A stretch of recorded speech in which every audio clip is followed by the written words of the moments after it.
The boy found his path blocked by a cliff, but suddenly, an unknown creature flew up from beneath his feet. Caught off guard, Mike fell from above. Luckily, he was caught by plants growing in the valley. Witnessing this, Mike could hardly believe his eyes. Looking around, he discovered a cave. With no other way out, he had no choice but to enter the cave. However, staring into the dark cave ahead, he felt terrified. He could only repeatedly encourage himself not to be afraid. But then,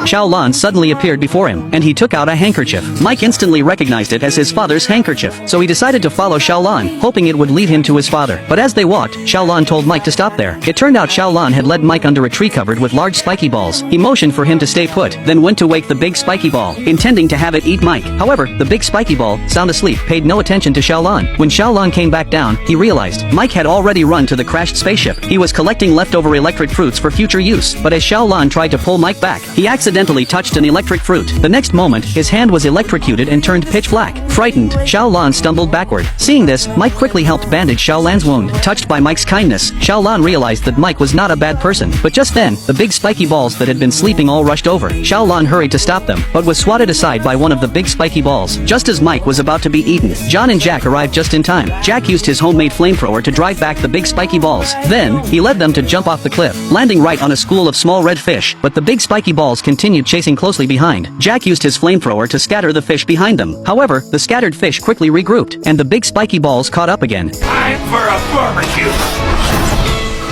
That ain't good. At the critical moment, John's wife arrived and saved them, but there were simply too many big spiky balls. They were soon surrounded in the middle. At that moment, Xiaolan directed Mike to use the electric fruits. Mike quickly tossed the electric fruits out. As expected, the big spiky balls were electrocuted and immobilized. Seizing the opportunity, the group successfully escaped to the spaceship. But by then, the roots and stems of the electric fruits were withering rapidly. The group continued deeper inside. Along the way, they encountered countless breathtaking sights, such as a sky filled with floating pink heart-shaped petals, and colorful clouds that resembled fish. They seemed almost sentient, greeting Mike in a friendly manner. However, they soon arrived at a cave filled with acidic water. Even the well-experienced Jack could not guide them across. Suddenly, Xiaolan stepped forward. After communicating with the green creatures there, he somehow convinced them to move beneath the spaceship. Then, they lifted the spaceship and carried it outward.